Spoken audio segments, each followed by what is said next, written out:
Well, hi there, Sax Gourmet fans. This is Steve Goodson, and I am speaking to you from the Command and Control Bunker here at Sax Gourmet World Headquarters, located in Sector R of the city of New Orleans, the birthplace of jazz. Now, we got a very interesting topic tonight, I think.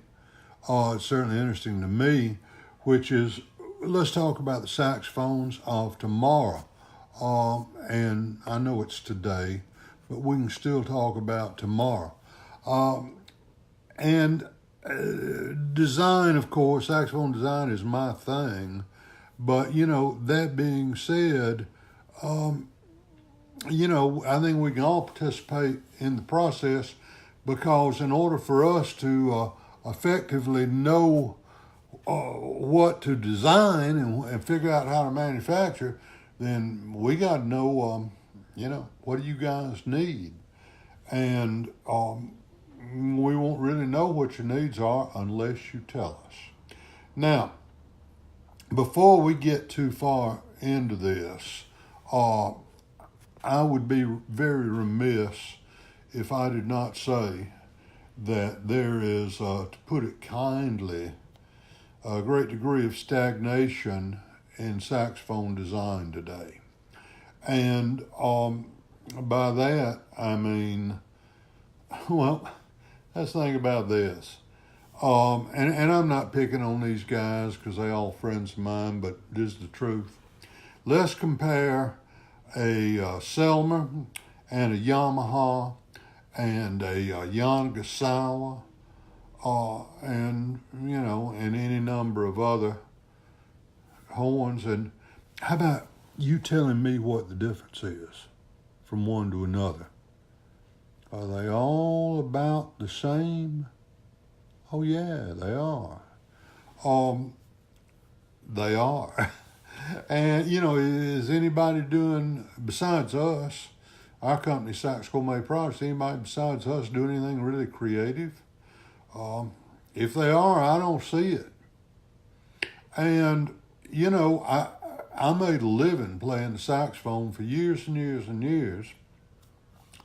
And, the saxophones that I played were the tools of my trade, and it's what put food on the table. So that being said, why is there this lack of enthusiasm for changing things a little bit? It's true. Hey, there's Bjorn. Bjorn, you down the Canary Islands yet? I hope you are. I hope you're having fun wherever you are in the world. But, really, I got to take these guys to task for this because I don't see anything really going on with these guys. Going on that I'm missing. I would greatly appreciate it if you would explain to me what it is. Hello, Hello, Bjorn. Ja, det är ingen tydlig. Ja. That's one of my best friends. Are you in the Canary Islands yet? Det var klar natt, det var stjärneklart, det var fint. All right, well, listen, I got to get up. I got to get on with the room. Quit smoking cigarettes and stunt your growth. Yeah. Okay. All right, we love you, Bjorn. All right. I'm Greg Canaria now. Yeah. All right, that guy's a real rock star, and he's a good friend of ours. And he plays sax gourmet, too. All right, meanwhile, back where I was berating the other horns out on the market, that really, tell me about something that's got some innovation or that really offers you a choice. There ought to be one, but I don't think there is. And God help these guys who are trying to earn a living. They say, oh yeah, we've got to have one of those vintage horns. Really? What you need to do is get something to get your head out of a orifice on your body where it don't belong. You ought to be playing the most, if you're trying to earn a living doing this, you ought to be playing the most modern, up-to-date equipment you can buy anywhere. because that's going to make your job easier. And don't tell me there's anything about one of those old horns that can't be duplicated and improved on, because I've done it. All right, so let's get into this. And one of the topics that I hear from people all over the world about what about could we use some different materials? And I was reading about some a manufacturer in Asia that is now experimenting with the use of titanium to build saxophones. Well, now, I've never seen a titanium saxophone. There are a couple of things I do know about it. Titanium is very difficult to shape and to weld. And so, that would be something you could probably overcome at some cost on the manufacturing end.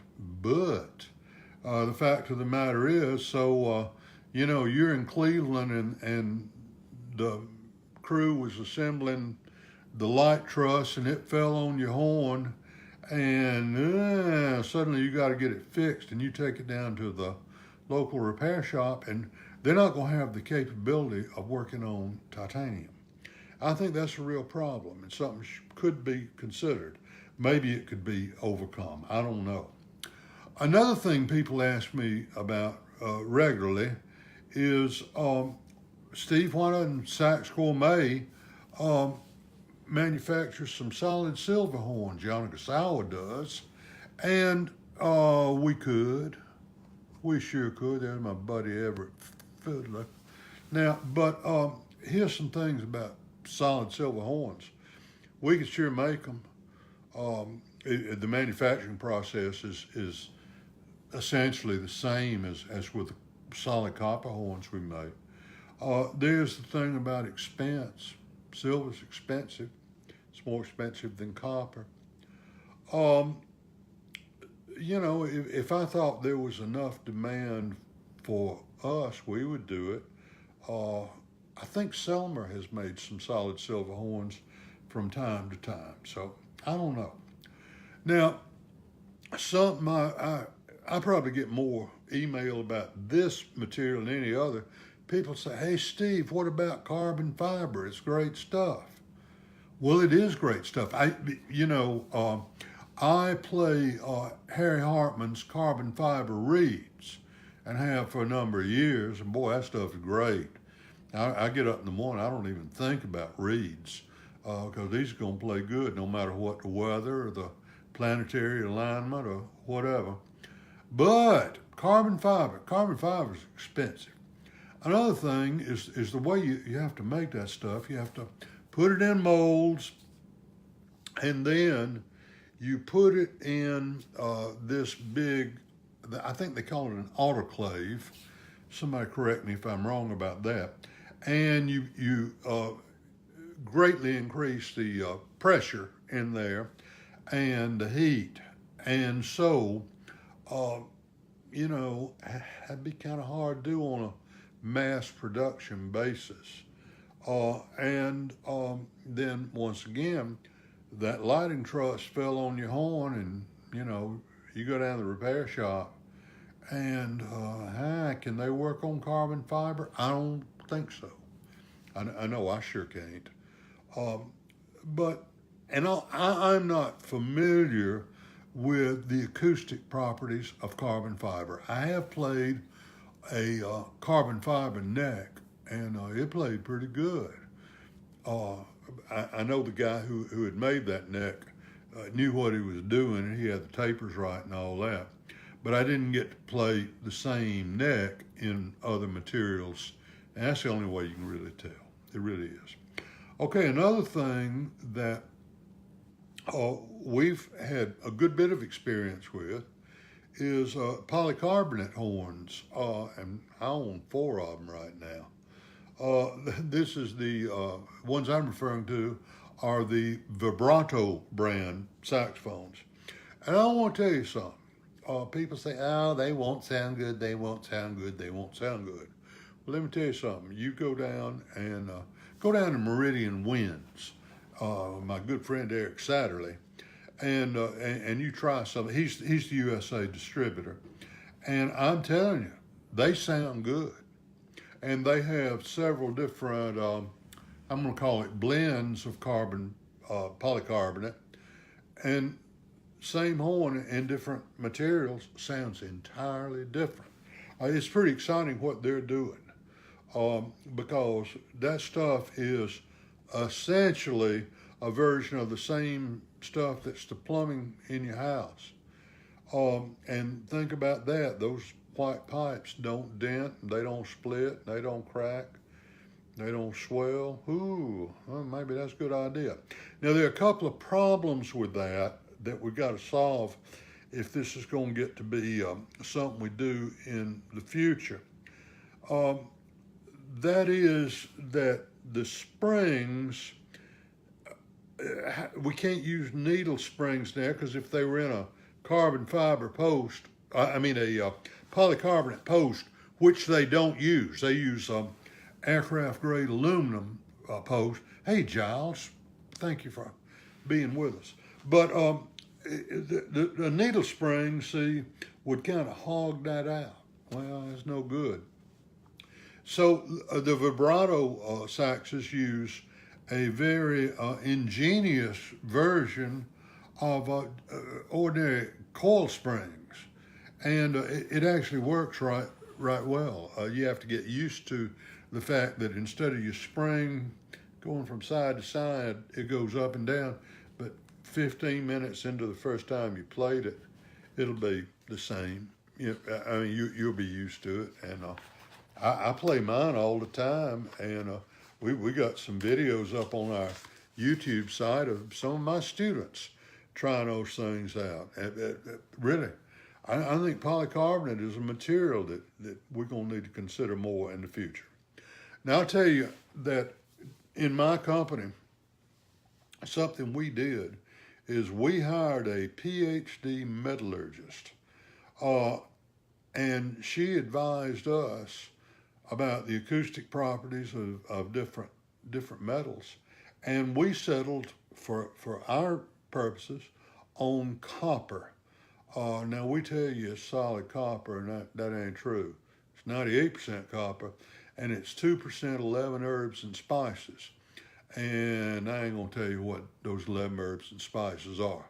But I will tell you this, that the advantage of copper over brass or other metals, to our ears and to our customers' ears, is that it gives you a lot more mids and it gives you a lot more lows. And so you get a broader spectrum of sound.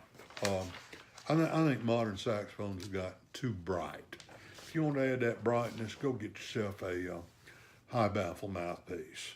Now, our good friend Giles Davis is joining us here. Giles is one of the best entertainment lawyers in the business, anywhere. And he's also a great saxophone player, a musician, and he's still playing gigs. I love that about him. He's a great guy. Been a customer of mine for many, many years.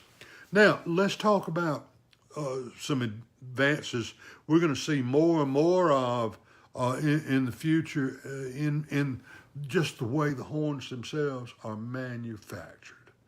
And one thing, saxophones are getting downright expensive, and the manufacturers are looking for ways to reduce cost. And something that we're seeing more of, and I'm not at liberty to tell you who it is that's doing it, is not us, but it's some other companies that you know their name.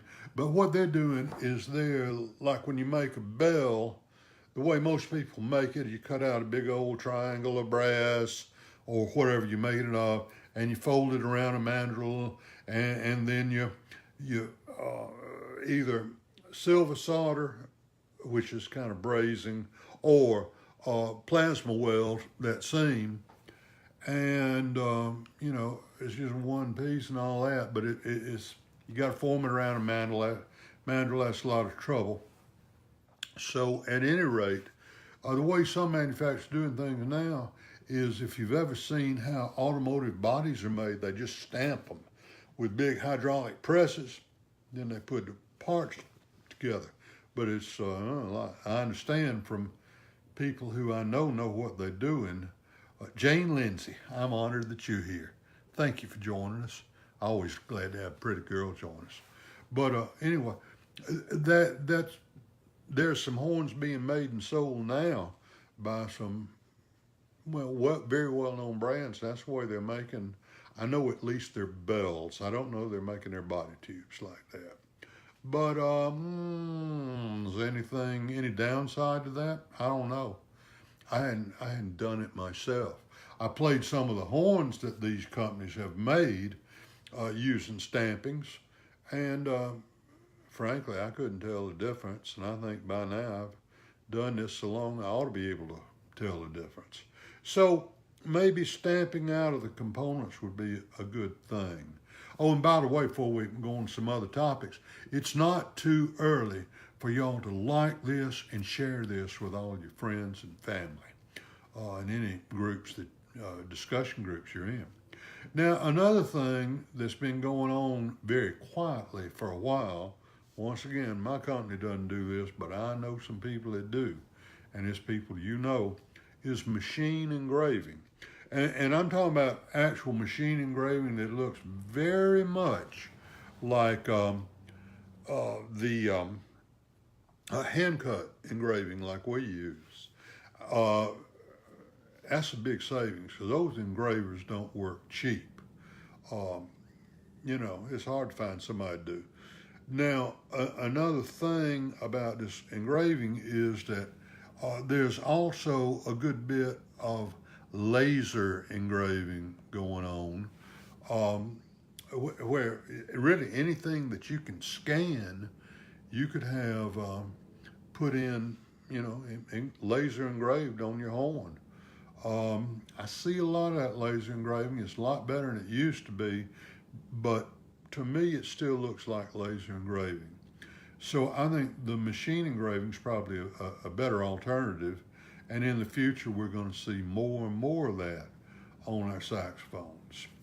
Now, another thing that you need to understand that I think a lot of people don't understand is that now, essentially, the whole industry, except for Selmer and a couple of very small companies in Europe, everybody else has moved to Asia to manufacture their horns, and there are a lot of great Asian horns being sold under their own brand.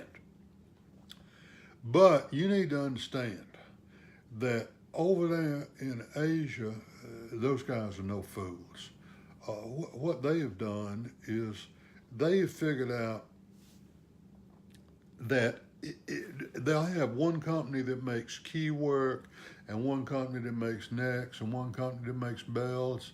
And most of the saxophones that are coming out of there, not all of them, but virtually all of them, are assembled from components from a lot of different sources. Is there anything wrong with that? No. The automobile maker's been doing that forever. But they're assemblers, not manufacturers, and you give up a large degree of control there. For example, our horns have a unique bore taper. We got some tone holes nobody else has got, and all that. And if we were buying our body tubes from somebody else and then giving them to Tinan to assemble for us, we couldn't do that. No, we couldn't. So, need to understand that.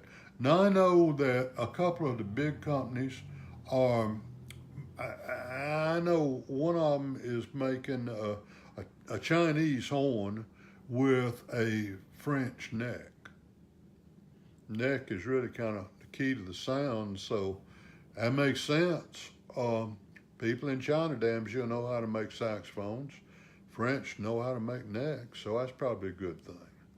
Now, another thing that's beginning to happen is there are more and more horns being made in what I'm going to call the third world.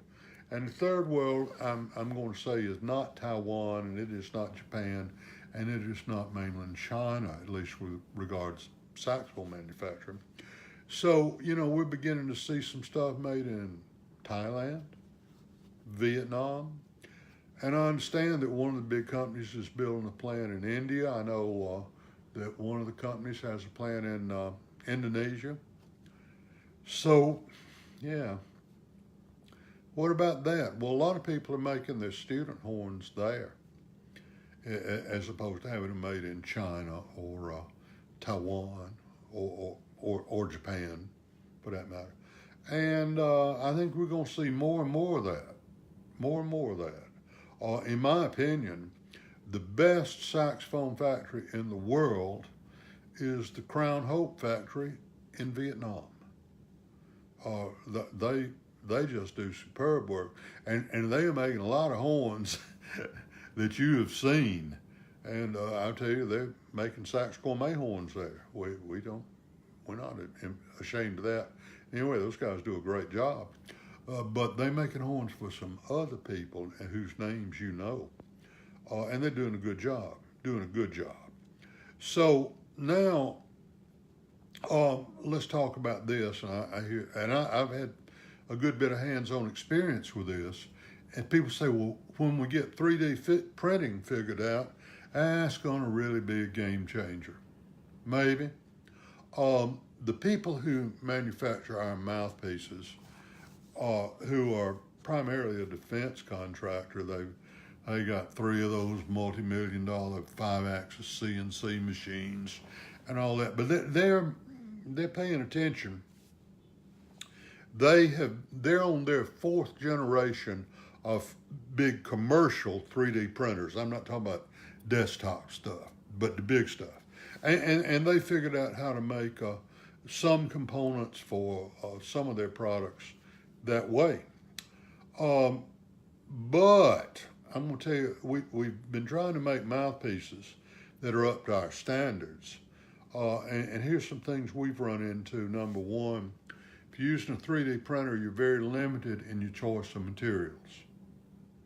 Number two, a problem that we hadn't seen anybody overcome, and we hadn't been able to do this. And I've seen some of the 3D printed mouthpieces that are on the market, and they ain't overcome this. But when you print the layers, here's layer, and sometimes you get a little bit of bubble between the layers. They call it a void in the term, in the trade, and it ain't good. And I didn't see anybody overcome that. Now, I'll tell you very honestly that that you can, let's see, let me press these buttons. Brings out. But you can absolutely copy any kind of mouthpiece, that's the component that's got the closest tolerances beautifully with a 3D printer. Now getting it programmed right is a trick. I mean, to where it's perfect. But that's possible. We know how to do that. But we're not there yet, and we're not there to where we're going to be 3D printing keys and such as that. But I don't think that's too far away. We got where we can use, we need to be able to use a higher quality material to print those keys, but I think it won't be long till somebody doing that. All right, now I was talking to a couple of other guys that are in the business of saxophones and all that, and understand how things work. And one of them sent me a long memo on his thoughts about how we ought to be replacing springs with magnets. Okay. Here's what I don't know, and I'm not an expert in magnets, but it looks to me like you're not going to be able to control, if you want a slow opening, slow closing, whatever, it's just going to snap back and all that. And I'm not sure I want to do that. Also, I think there's going to be some impact involved in those magnets. I don't know. That's not my area of expertise. But they were saying, well, we'll get some horns with Actually, yeah, it would. Giles brings up a good point I hadn't thought of. Add to the weight of the horn, and we're going to talk about the weights of horns in a minute, Giles. But yes, sir, I believe it sure would, because something I use is I have a set of those magnetic dent removal systems that I got from my good friend Eric Satterley at Meridian Winds, who's a manufacturer of those. And, you know, it's got those big rare earth magnets, and I'm going to tell you, they heavy. They heavy. So I don't know that we're ready to do that yet. Now, I will tell you that I have experienced in my fooling around and trying different stuff, different types of springs. We're going to get to that, Chad. Don't get ahead of the lesson. We're going to definitely talk about that. So the best springs I've ever seen, now they're kind of hard to work with as far as installation, were stainless steel. And these are not those soft gray stainless steel springs that you see put in some horns. I mean, these things are, ooh, baby, they've got a nice crisp feel to them, every bit as good as the very finest of the blued steel springs. And I hope that in the future we'll see more and more manufacturers using that. Now, I'll tell you that when we replace springs here at our shop now, we replace them with gold-plated blued steel springs, because you know that your springs all the time rusting, and you know, if they're gold-plated, they ain't gonna rust, and that's a good thing. So you know, okay, that's something you ought to do.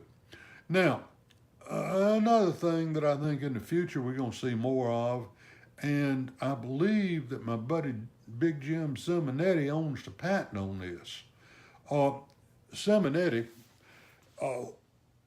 was making necks, and they had a series of O-rings. I think there was 4 O-rings in lieu of the corks.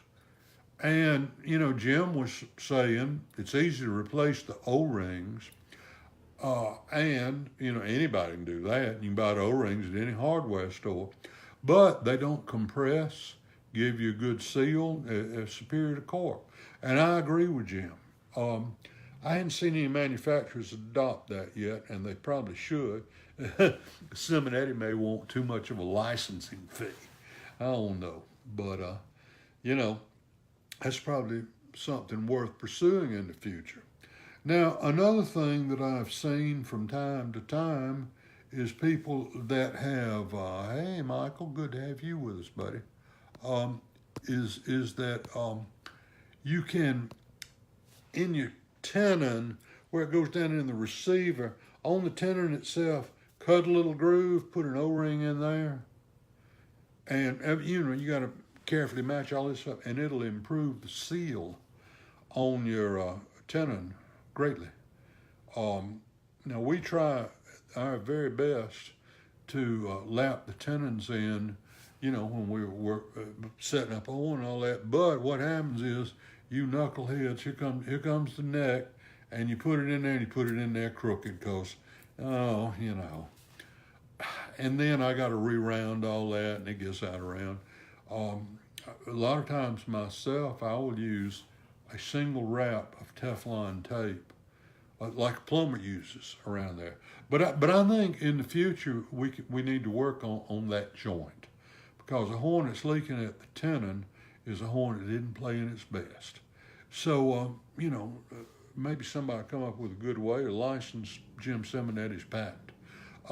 It's not too late to like this, by the way, and it's not too late to share it. So you guys go ahead. Now, another thing that's near and dear to my heart, wait a minute, where's that going?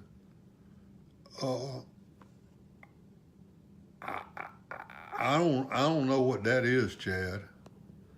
No, I don't know what those plates are. I just don't know. All right, now another thing that's near and dear to my heart is we have the same fingering system that Adolph Sax built on the first horns, okay? And it works real good. But let me tell you something that works different. And just for one example, is I own 5, because I sold one of them recently. I own 5 Leblanc fingering system horns because I love them. And the basic premise of the Leblanc fingering system is that on all your saxophones, the G sharp key is closed, the E flat key is closed, and the low C sharp key is closed. Well, I'm glad you like that, Bjorn. I am. I'm always glad Bjorn's happy because he's my buddy. But anyway, the old masters used to say that the closed pads devour the sound, and they do. Now, the Leblanc system gets around all that, and essentially you have an open horn from C sharp all the way down to low B flat. The palm keys are closed, of course. And man, those things have an even voice and perfect intonation and all that. And I think the problem was when Leblanc was trying to sell those is that it was too different. Too different. And one of the things that the buyers didn't realize is everything you can do on a normal saxophone, you can do same way. Don't need to change anything. But it opens up all of these other options, and they play so much better. And the people that own the Leblanc company told me they only made 1,221 of those horns. So, I don't know. Now, another thing people ask me about all the damn time is, Steve, why can't you make a modern C melody? I could. Matter of fact, I used to own one that was a Vito modern C melody. There's a picture of it on my Facebook page, or a picture of me holding it, that was made by Bergenier, and it was just like a modern horn, everything. But it was in the key of C, and it played great, and I sold it to a collector in Germany for a ton of money because it was in perfect condition. But anyway, you want to buy a modern C melody? There's a company in China making them. And those of you who own my saxophone for sale group and all that, there's a good friend of mine from China, Vicky Gong, over there. And hey, Mike, how you doing, buddy? But Vicky's that's the company that makes them. I think that they were selling them as Aquila, what was the people they were originally making them for. But I tell you, I know Vicky, and I know that factory that she has, and they do very high quality work. So if anybody wants to get some, now you ain't gonna be able to buy just one. You know, you probably need to buy, I don't know, 50, I guess. I don't know. Have to ask Vicky about that. But I'll be glad to put you in touch with her. And I've done business with her for probably almost 20 years. You can trust her completely. Now, there's a guy in Germany doing some very interesting work, Bird Eppelstein. And Bird's making a contrabass sax, you know, he's even making a C soprano and all that. And boy, all of his work is first class. It's all expensive too, but it's good quality. Now, the thing is, do we really need to bring the saxophone factory family more horns in there? I mean, here at my house, from what I use, I've got everything from sopranino through bass. About all I feel like I need, but you know, maybe some of you guys feel like you need a contrabass. Okay, have at it, but you're gonna have to call Bird Eppelstein.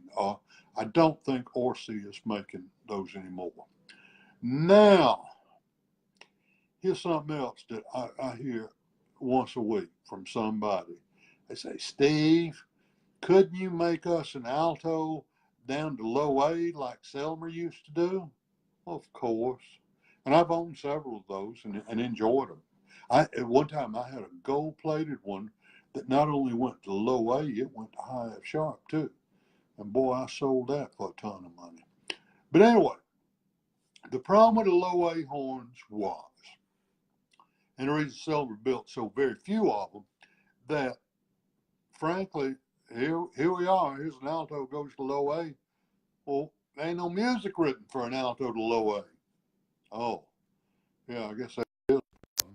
And then another thing, speaking as a man who's owned them and sold several more, is that it makes the front of the horn very heavy, and it really doesn't feel like an alto.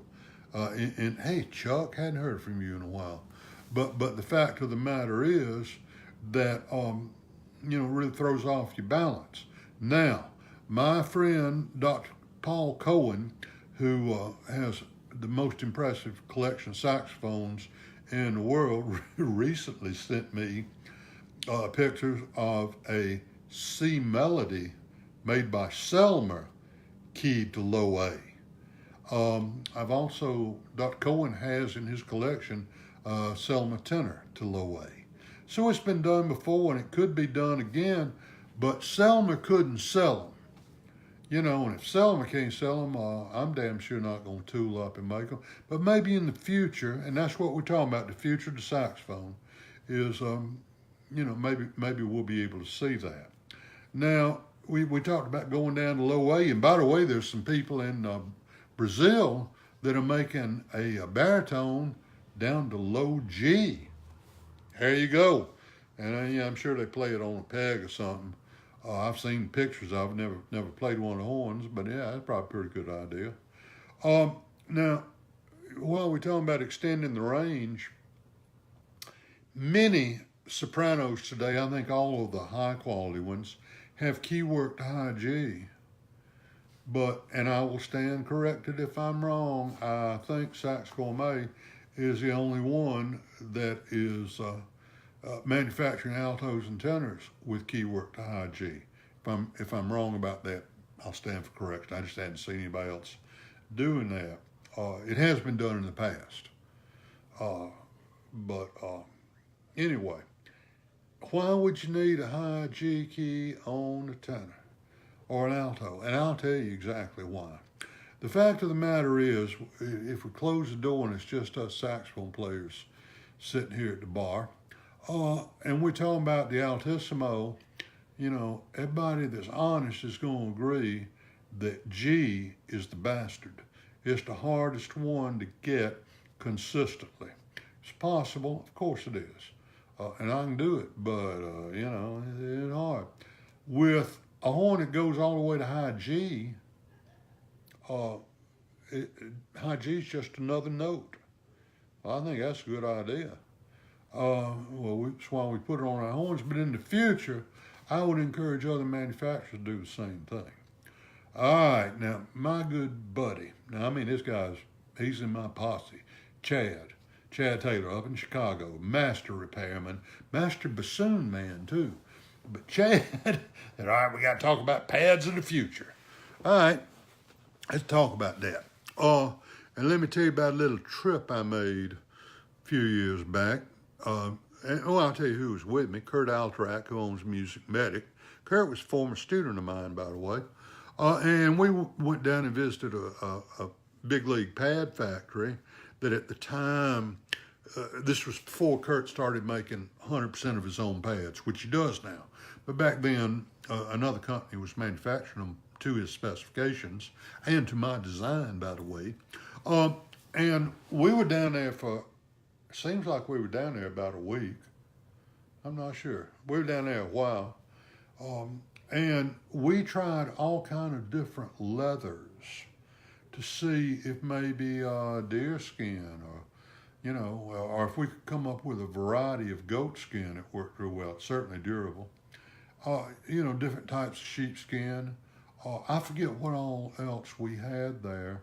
And figured out that kangaroo leather, in our opinion, was far and away superior to anything else. Now, once you're making the kangaroo leather pads, or whatever kind you are, one of the things that is a problem on all saxophone pads, till some of us wised up, saxophone pad, you might think of it as a sandwich. You got a cardboard back, then you got a layer of felt, and then you got leather wrapped around the whole thing. Okay, what happens in a lot of cases, and you've all probably seen a horn that's got old pads in it, and they have shrunk a little bit, and they're away from the sides of the cup, and there's a little gap in there, not much of a gap, a little gap. Well, of course, Fed, you ought to read my article on pad installation. It's on my Nation of Music site in the article section. You won't have that problem. But it's because the felts that many manufacturers use are unstable. Well, dummy, who said that the felt had to be 100% wool? Why couldn't you put some additives into the felt? Oh, you could. That's something more people ought to do in the future. And I'll tell you, one of the things that we've done is shoot it with a little bit of epoxy.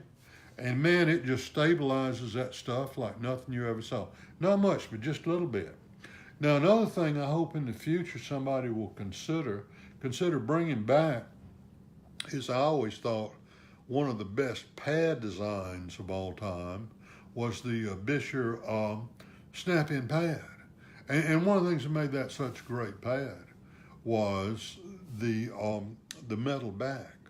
Because, baby, that metal back made that thing so stable, it was unbelievable. Now, of course, to use it, you got to perfectly align the key cups and the tone holes. But if you can't do that, then you need to learn how to say, do you want fries with that?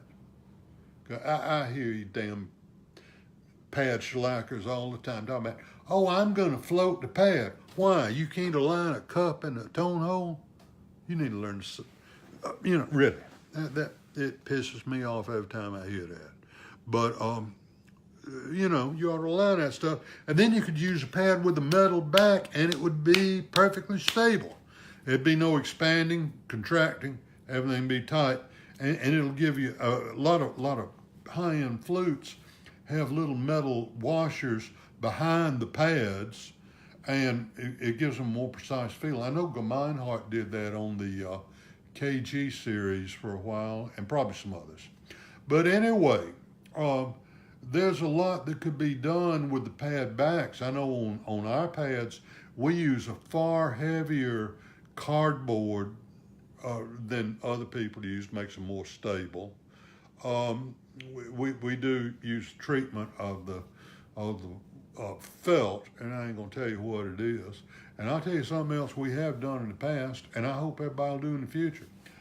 I used to have pads custom made for us that we used in our horns by a different company before Kurt got in the business. And we had a layer of brass foil between the leather and the felt. And that kept there from being any blow through at all on that pad. It also kept it, well seated. Now, it was very thin foil, very thin. But you can't blow through brass. You can blow through leather. You can blow through felt, and moisture will transmit, and it'll get unstable and all that. But if you got some brass foil in there, or maybe other materials. I know we tried one time. We were screwing around at the pad factory, and somebody put some saran wrap in there, oh yeah, Bjorn, we're gonna talk about that too. You're getting ahead of the lesson there, buddy. But anyway, you need to have something else between the leather and the felt, and then install your pads the way I tell you to on my Nation of Music site in the article section, where you seal the entire back, and I tell you how to do that. But the fact of the matter is that we could do better on the pads. I know that Musicnetic has come out with their Extreme series pads, and I'll let them explain it to you, but there's 2 layers of leather. And I've got some, and boy, they work good. They work real good. They're super high quality, like all their products. All right, now, another thing that we could do, if you don't want to use metal backs that are not flexible, then you could use a plastic back or, polymer of some kind, such as that. Well, there have been, Chad. There have been, and I'll talk about that in a minute. But that's more stable than the ordinary cardboard backs. Now, Chad raises the question about synthetic leather, and he is right. Now, let's see who made those. Somebody gave me a set of those one time, and I think it was Pizzoni, the company in Italy.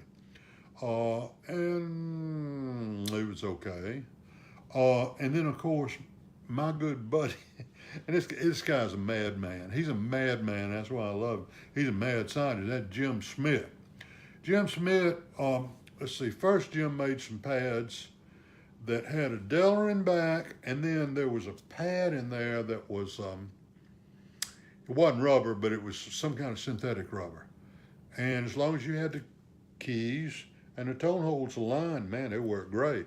Then Jim also has some pads that have a gold foil over the whole thing. Now, I've never put in a set of those, and I've been tempted many times. Jim's actually manufactured some products for me over the years, and he's a good friend of mine, and man, he's a brilliant guy. But he's done a lot of experimenting, and maybe in the future, somebody can figure out something else. Now, I told you guys earlier in the presentation tonight that I owned 4 of those Vibrato brand polycarbonate saxophones. I do, and I love them. I just love them. There are all kind of advantages to that. But the Vibrato saxes use a very interesting system for their pads, and it works very well. The Vibrato Sax Pad is merely a disc of silicone. Wow. I mean, it's flat. They got a nice resonator on it, and it's mounted on the gimbal so it floats around and seals. It's been my experience with, and I ain't got that many miles on any of my vibratos, but to really what I'd call breaking in the pads, but I would say you have to play with a little more finger pressure, not much, and 15 minutes into your first playing session, you'll have it figured out and they work good. But I think synthetic pads, we're going to see that in the future, and that's where it's going to go. Whether that gimbal system will be part of it, I don't know. But, I think definitely some kind of synthetic pad will come around. And by the way, you guys can like this presentation and you can share it with anybody you want to. You have my permission. Now, another thing that I used to own a horn like this, there's a guy in Germany named Wolf Kodera. And Wolf was making pads out of, he would machine a flat aluminum disc, and then he had a multi-layer, very thin stuff, that he would glue to that aluminum disc. Once again, you got to get everything aligned just right, but that is the razor blades. That's what they called it. And I owned one of those horns for a while, and it was very cool. But it was too different, and here I am in Cincinnati, and my horn won't play, and we got sound check at 4 o'clock, and so I go down to the local repair shop, and they ain't got any razor blade pads. I think that was the thing that was their undoing. It was too different, and once again, the repair industry couldn't respond to it, if you had a need. Granted, people that bought that sort of thing were just crazy people like me. So I don't know how many sold in the United States. It couldn't have been but a handful. But, there are a lot of things that in the future I think we can develop. So, yeah, it did play good. It absolutely did. All right, now, Bjorn wants to talk about this. Now, my buddy Bjorn, he's from Norway, but he comes over to New Orleans, and we have a good time. He's a great player. He's a real rock star, but he's just a great human being, and he likes saxophones. So let's talk about some things about the saxophone mechanism that I hope in the future we'll see. One of the things that has always terrified me about playing a saxophone ever since I took it up at age 11, and I'm 68 now, was the location of any fingering that required two hands, like a high E. You know, you got to use left and right hands, or the high F sharp. And the high F sharp key on all modern saxophones is so uncomfortably placed. So uncomfortably placed. So I would say, and I got some horns in my collection that have this. How about if we had it where, play the palm keys over here, if we could play the high F sharp key with this finger here. So you can see my wedding ring. My wedding ring, my wife is a Tibetan Buddhist. She's not Tibetan, but she's a Buddhist. But here, I got a prayer wheel right here on my wedding ring, so I can just spin that and think of Sharon. How about that? But anyway, yeah, there's no reason not to move that key up there. Yeah, it'd be a lot simpler, shorter rods and all that. Well, here's another thing. While we're talking about that, if you ever are privileged enough to play one of the very few Kano saxes in circulation, they had a great idea about where to put the high G key, because that horn went to high G. And they just, here's a stack of 3 palm keys. Well, they just laid another couple on for F sharp and G, you know, at different levels. And it doesn't take long to figure out how to do that. Works great. So I hope in the future that maybe me, but I hope some of the mainline manufacturers will get hip to this. Now, another thing that I've been wanting to do, and we nearly did this on the Sax Gourmet Super 400 Series 2, we didn't, but I always liked having horns with the G-sharp trill key. Why? Because I just never could get that to do like I wanted. And I've got a big private collection of horns, and a lot of the older horns used a G-sharp trill key. And people say, well, you can't make that on a modern mechanism horn. Yeah, you can. Selmer's been selling what they call full conservatory saxophones for years with a high G-sharp key and a high C to D trill key, which is also very cool, and I hope in the future will make a comeback. Another thing that I would like to see in the future is what they call a forked D flat key, where you know, here's 3 on the top disclosed, and here like this, with 1 and 3 down here, not this one, instead of 3, 3, and this. Because then, baby, I can trill that, when I drop this, of course, gets a D, I can trill that perfectly. Now, I'll tell you something else that pisses me off, and the older I get, the grumpier I get. But I see these half-ass repairmen, and I'm being kind to call them half-ass, because they'll see a horn with a forked D flat key, and the first thing them sumbitches do is to cork it shut, because they don't know how to keep it from leaking. And they ought to learn how to say, do you want fries with that? And that's the truth. What a bunch of lame, well, I got to watch my language. But anyway, we could build a forked D flat key, and we were going to put that on the Category 5 horn, but the problem we ran into, now this wasn't a terrible problem that we couldn't overcome, but we didn't, because it would have vastly complicated manufacturing, is that where the extra vent key goes in order to make it acoustically correct is also where that seam between the body tube and the bow. And I don't want to make a hole right there, because that ain't going to be nothing but trouble. Now, those of you who've had good saxophone instruction over the years, your teacher probably told you when you're playing the 4th line D to do 1 or 2 things, because that note always sounds stuffy on most saxophones. And you got your 6 fingers, and then add the high D palm key with it. 6 fingers still down, add the D palm key, or add the low C sharp key. not the low C key, but the C sharp key.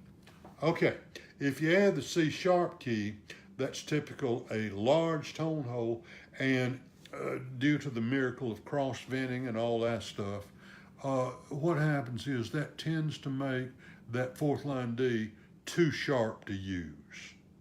Okay? Well, there have been a couple of solutions. I've seen this.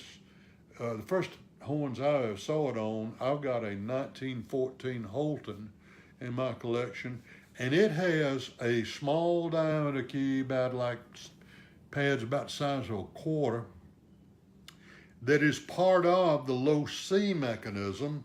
It's just hinged, and that serves to provide that extra venting and get that D sounding good, and it works. It works, and so you've got that little vent there between the low C and the low C sharp tone holes.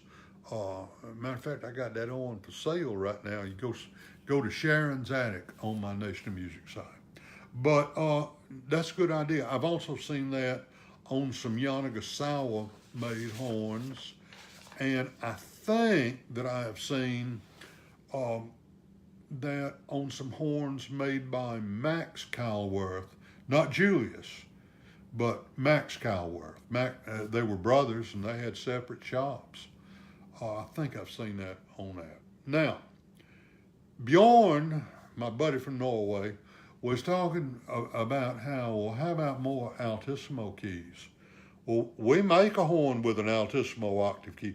We make a horn that's got 4 octave vents, 2 on the neck, 2 on the body.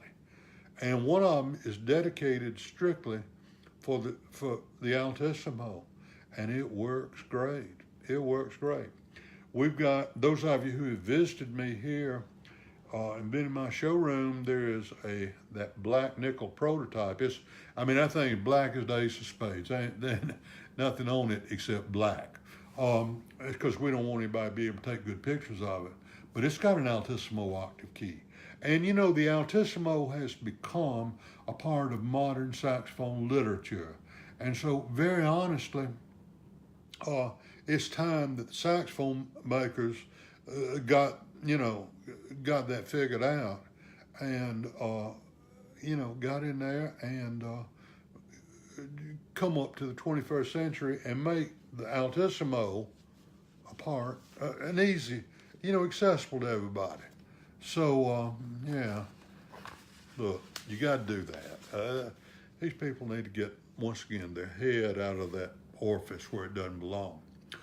Another thing that we've done on a horn we currently manufacture, and on the next series of horns we make, we're going to do some more of this. And I think if some of these other manufacturers fool around with this and figure it out, they learn something. And anytime you have notes that are the fingering involves some cross venting. For example, if you use middle finger C on the upper register, even middle register, the upper register, you've got a little pad up here at the top. The B pad is open, but then your middle finger's down, so you got the bis and the A key closed. Okay, this between here and here is cross venting, and that causes all kind of acoustical problems. And you can easily resolve those better than what anybody else is doing if you put a little speaker key as part of the B key. Yeah, you can. And we've been doing it for years. When I was working for Orpheus Music, we were doing that on some of the models. So, because we figured out how to do that, and it works real good. You can look at on our website to see that. We also, same deal's going on with the middle finger F sharp. You've got the F pad open, the E key closed, and then the F sharp pad's up here. And you got cross venting. So the next series of horns we make, we're going to put a speaker down there, an extra venting. And I would encourage other manufacturers on the horns of the future to, let's get with it, guys. Let's make them as best as we can. Now, another thing that makes a lot of sense, nobody's doing this currently, but they should. I'm talking to myself, maybe in the future we will, is where you have your note G. Now, that's this finger. And then you have the G sharp pad that's closed. Well, that meant has crossbending and a closed pad that's going to devour the sound. Now, back in the 1920s, the King Company had a very interesting solution to this. They used two G pads, one for G and then one somewhere on the horn. Now, they did it in line, of the G sharp, and they moved the G sharp open and closed back over here to the side. Sure, you can do that. And so that way you get away with the problem. Hey, Jimmy, good to have you with us. You get away from the problem of cross-venting. You get away from the problem, the effect of having that closed G sharp pad. And it is not hard to do. And so that's probably a good thing that everybody ought to do. And I hope in the future some of them will. Another thing people ask me about all the time, that couldn't we build in the future a horn with a microtuner like the old Cons had? Sure, we can do that. Why, I don't know. And in fact, I think, what is it? Every click of the microtuner, when you got one that's working, of course, all of them now are 70, 80 years old, so, the bearings are worn out.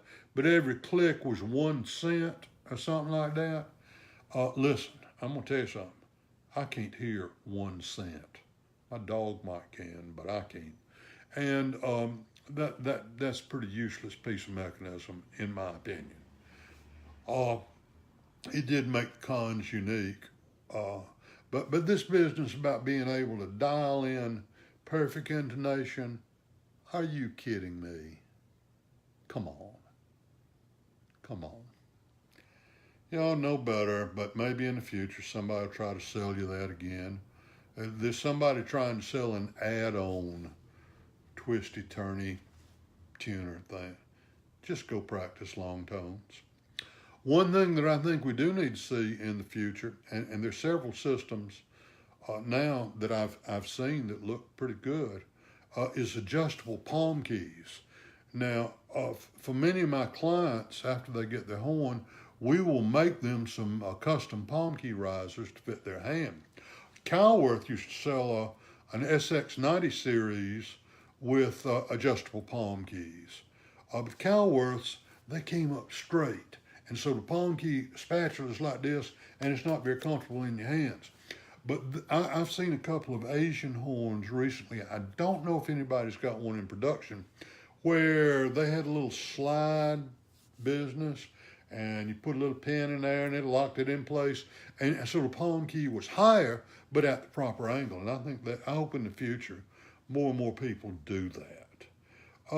Another thing that I think is very important, and we do this on one series of horn we make now, the Voodoo Rex, and everybody should do this. I think Selmer was doing this at one time, and that is put some adjusters on the chromatic B flat and chromatic C, because I'm going to not go down a rabbit hole of complicated matters of saxophone design, but I am going to tell you that in order to get those notes to speak right, you got to use pretty big tone holes. But the key height, the way the mechanism works, it tends to not do the right thing. So you ought to be able to adjust that by means of a screw instead of having to take it to the repair shop and get somebody that may or may not know what they're doing to adjust those things. So anyway, that ought to be on every horn, In the future, I hope some people, as the population ages, I'm talking about me now, get something. I know when I'd play a gig, man, my right thumb would be killing me. It would be killing me. So we can do better on the thumb rest. And I know, no, I can't call his name because I don't think he's got his patents all the way through, but I have a good business associate in the industry who has a wonderful design for a left-hand thumb rest. Of course, we've been selling a very ergonomic right-hand thumb rest for a long time, but we're the only ones out there doing it. I don't understand that. I mean, hell, don't your thumbs hurt? Maybe not as old as me, but there's a lot that can be done to make the horns more ergonomic. And the thumb rests need to be more adjustable because we've all got different, size hands. Now, somebody, I think it was Giles Davis, brought up about the overall weight of the horn and how he said if you added the magnets to make it heavier. Oh, yeah. And these things can't stand to be much heavier. So is it really the weight? Does the saxophone really weigh that much? Well, a bari does, or a bass does, but the alto or tenor, no. It doesn't weigh that much. But here's what you can do. You need to be able to hook up your strap at different places, because every place you hook it up, the geometry will be a little different, and use better quality neck straps. We got a couple of prototypes here of straps we want to build that we think will help a lot of people spread the load over the entire shoulders and all that instead of just on your neck. But if you change where the strap hook is, or make it where you got multiple places to put the strap, we do, you'll find you can find it much more you can find a much more comfortable position, and weight won't be such a big thing. Now, I was sitting at the bar at some kind of music convention, talking to some other saxophone manufacturers, and we got to talking about bells. Well, now I know in Asia, there's just one or two companies over there that's making the bells for everybody. Now they make different models, they're not all the same. But the question came up about what is the impact of the bell flare? Well, it's a pretty big impact. And we've done a lot of research on that. And I would encourage everybody else to do that. And the new those harnesses are not worth a damn. Giles, I agree with you about that. Why, hello, there's my daughter-in-law's mama. Hey, Cindy. But anyway, here's something that you can do is you with the right kind of bell flare, you can get a lot more projection on the sound, because a good bit of the sound does come out of the first open tone hole, but in reality a lot of it goes all the way down there to the bell, and so more attention needs to be paid in that, and frankly I need to do some more research, and so do you. All right, now another thing people talk about is the size of the bell. Oh, you guys make me crazy with this. Okay, we make, let's see, of the 3 tenors we make, we use 3 different size bells. Now, every one of those correlates to the type of bow we're using and the type of body tube we're using. Oh, really? You can't just take a horn and graft a bigger bell or smaller bell on there and get good results. You got to match the pitch. Now, and I wish that because on just about every saxophone that's out there, you're going to find that the low B and the B flat are as out of tune as any other notes on the horn. They sure are. And that's because the bell is not properly sized. And it's just not just a matter of diameter, it's also a matter of length. And in the future, I hope some people will solve that problem. I ain't gonna tell them the answer. Now, another thing that's I hope we'll see more of in the future is mouthpieces with interchangeable baffles. So you got a mouthpiece that's got a low baffle and you put an insert in it, and suddenly you got a high baffle mouthpiece. Or you could have multiple inserts. You'd have, you know, middle-sized baffles, all that. Anything's possible. We also think that all mouthpieces ought to be made longer in the shank, just the part that goes over the cork. And the reason being, I was talking to a customer today, and this guy said, yeah, I got this barrier, but I got to play my mouthpiece right on the end of the neck, and it keeps moving and falling off. If you had a longer shank, it wouldn't. Now, that doesn't affect the tuning of the mouthpiece in any way. Did you hear me? Because the neck is inside that long shank, and it's, you know, got the same relationship to its position on the tone chamber. And so, of course, it's not going to affect the tuning if you do it that way. Now, if you're a knucklehead and the shank's too short, it will. There you go. Pay attention. Another thing that we've been doing a lot of experimenting with is different materials. Now, we used brass, bell quality brass, on our first run of mouthpieces. It's that same alloy that they used to make church bells, such as that. And no, it doesn't have lead in it. No, you little snowflakes are not going to get brass poisoning. Oh, you guys make me crazy. But we got to experimenting with some stainless steel mouthpieces because, you know, I played Berglar's and stainless steel mouthpieces for years.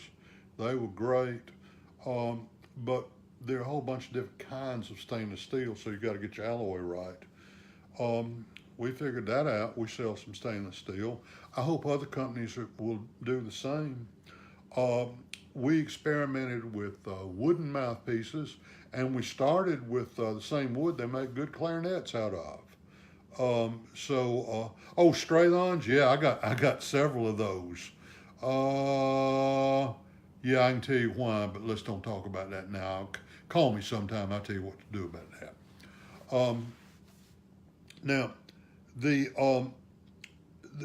different materials, the further we went down that rabbit hole, the more we learned about that, and now we think that the best material we found, and we talked to DuPont about this, because you can call up DuPont, they're a wonderful company, and you can talk to an engineer to help you, you know, match their product to your application.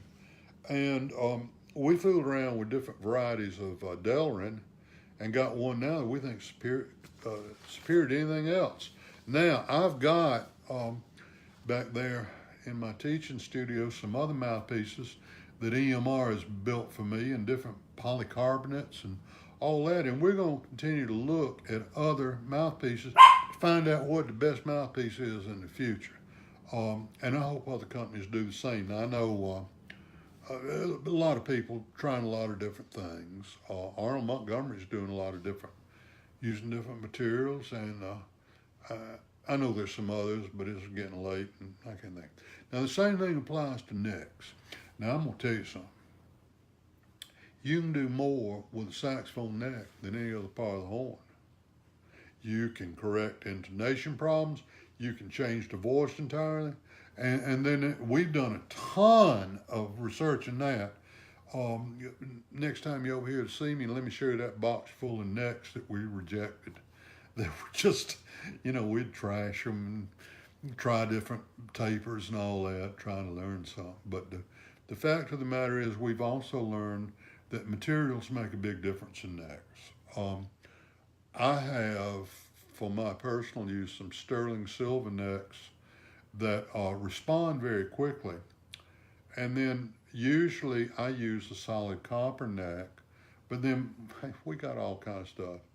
We were thinking about making some out of Selmer neck for his Guardala Alto was a game changer. Of course it was, Giles. Yeah, we make good necks. We sell more aftermarket necks than anybody in the business, I'm sure. We sell necks in big numbers. So the thing is, in the future, I hope the other companies will do more about necks. and learn more about necks. We ship all our saxophones with, every horn has 2 necks. And then we'll sell you some more beyond that. But you ought to have different necks so you can get different sounds. And my buddy Russ Snyder's with us. He and I have been buddies a long time. He's a master repairman. All right, now here's another thing that in the future, we got to figure this out. And I swear we're trying to do it, and I hope some other companies will try to do it. I've seen some stuff that, okay, but for $100, you ought to do better. That's neck straps. You know, it shouldn't hurt to play your saxophone. And to me, at least, a lot of straps that are available today are so uncomfortable, so uncomfortable. So the fact of the matter is, we're trying to find something that spreads the load really all the way out to here on your shoulders, and the strap, the strings on it don't tangle. Boy, you know, you play an alto and then you got to pick up your tenor and adjust your strap. Make you crazy. So we're trying to figure that out. We think we've got a pretty good system.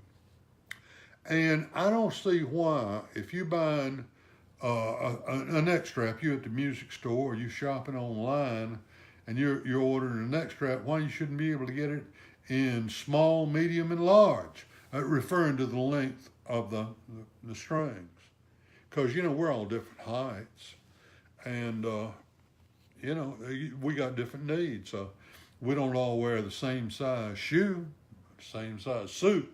So why should we use the same size neck strap? I mean, in the future, somebody got to figure that out. All right, so we can do more about that. Maybe we need to get a chiropractor in here with us and explain about how the spine works and spreading the load. All right, another thing that we need to do, we've got to do this, is we got to build better cases, because most of the cases that come with the horns, not too good. Most cases that you can buy aftermarket, even the expensive ones, very few of them are very good. Now, I'm going to tell you, one of my students has a Mike Manning case that Mike made for his Barry, and it is a thing of beauty. It is a thing of great beauty, and I salute you, Mike, for excellent work. We have thought about getting back in the case business, and here's some things we think need to be addressed. One of them is impact resistance, because I see, as a matter of fact, my good friend Emil Hall was here picking up a horn that had a major impact, and it had the body bent bad. And, you know, that wasn't a simple repair. And the thing is, we can do more from a case point of view on impact resistance. And why aren't you guys using sorbothane? The impact absorbing material, it's what's in the soles of your running shoes and other applications. Man, it is great. We use it on key feet so the keys don't flutter. It works great. It works great. So why can't we line the sides of the case instead of foam rubber or styrofoam, like a lot of people use sorbothane?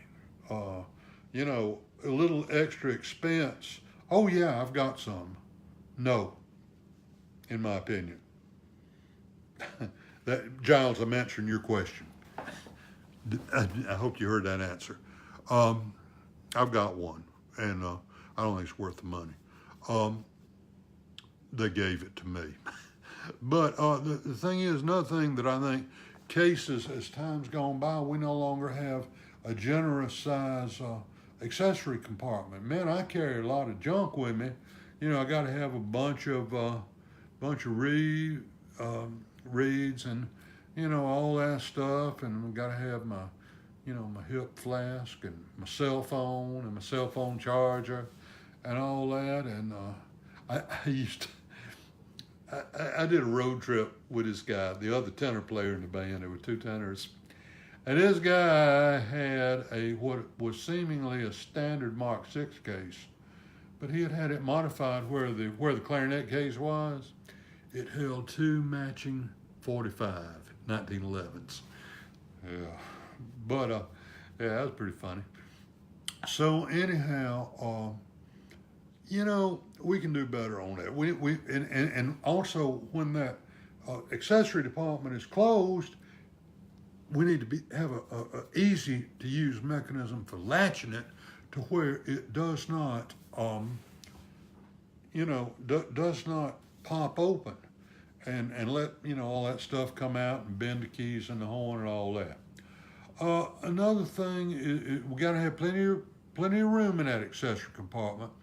And let's say you're building a case with a carbon fiber exterior, sorbothane lining, then you ought to have metal reinforcing stuff all around the exterior to keep it stable. Improved latches. I've got some anvil cases that I used to use when I traveled a lot, and those latches that those guys used, I don't know what you call them, but the kind of latches they use on anvil cases cannot be beat. Cannot be beat. They never pop open accidentally. They're the best in the world. All right, now there's a lot of stuff to think about for saxophones of the future.